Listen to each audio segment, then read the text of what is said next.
DSD Simulations have come out with an aircraft I have waited a while to see. This is the Hawker Seafury. Manufactured at the end of the war, it did not see too much action in any theater. That doesn't discount the fact that this beast was able to fend off MiG-15s. It is a top-tier radial. Oh, and did I mention it's freeware? You can grab this at FlightSim.to from DSD's profile. Now, of course, we cannot expect this model to be of quality fidelity compared to some other warbirds in the sim, but we can experience this monster of a plane for free, and that makes up for a lot.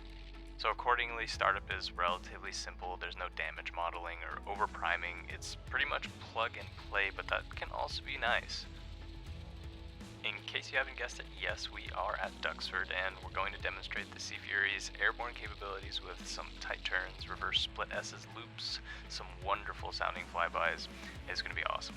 But the Seafury is also carrier-based, and I know just where to test that out, so stay tuned.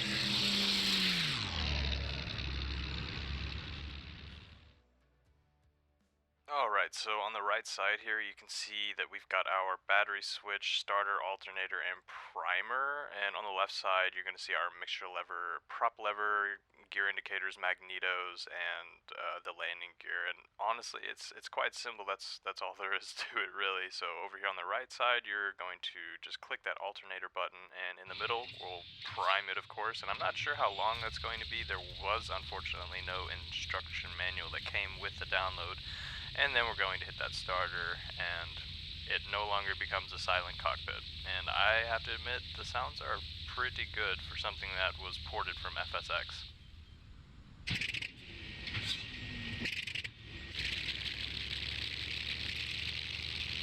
There's going to be a shortcut key binding to open the wings as well as the canopy, and that's going to be Control L for those of you who are on PC.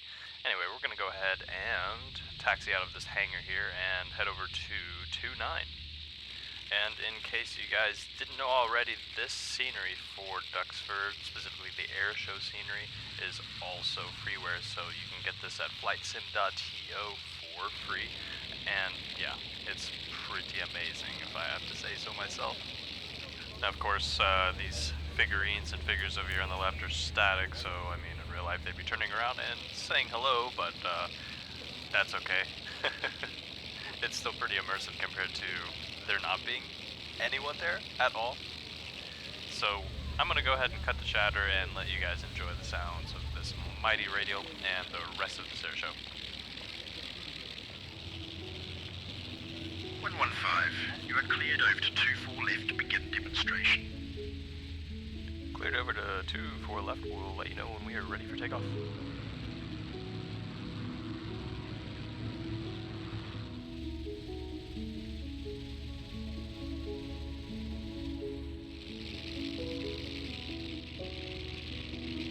Duxford Tower 115, we are ready at 24 left for takeoff. We will remain in the pattern for the demonstration.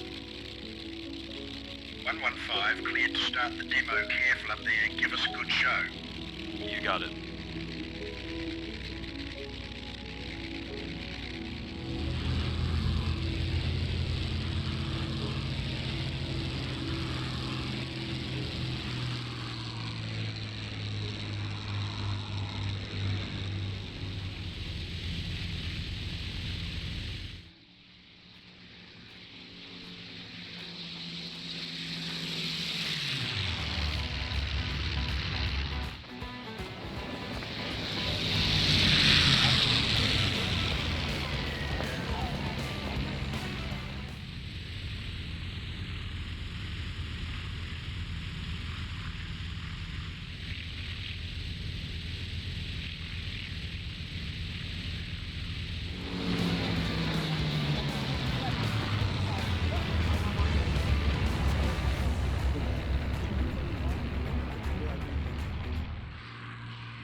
I have to say that this is one of the highest performing warbirds available in the sim in terms of maneuverability and speed.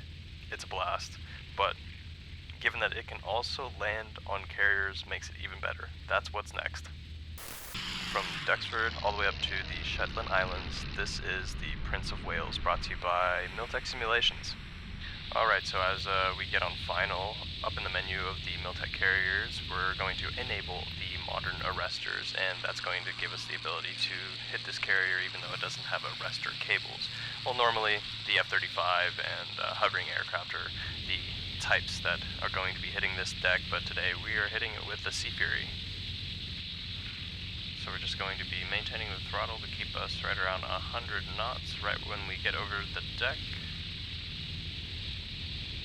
And the tailhook stops us very fast. I think that might be able to be changed in the flight model, because I certainly don't think the tailhook should be stopping the aircraft this fast once you get on the deck. However, it's effective and gives us the ability to also land on aircraft carriers, which is awesome. Overall, this aircraft was great from DSD Simulations, the second aircraft they released after the Ferry Swordfish, which was also a really good freeware edition. But as always, give this video a like if you got any value from it, and if you want to see more, subscribe. And as always, keep the blue side up, and I will see you guys in the next one. Thanks for watching.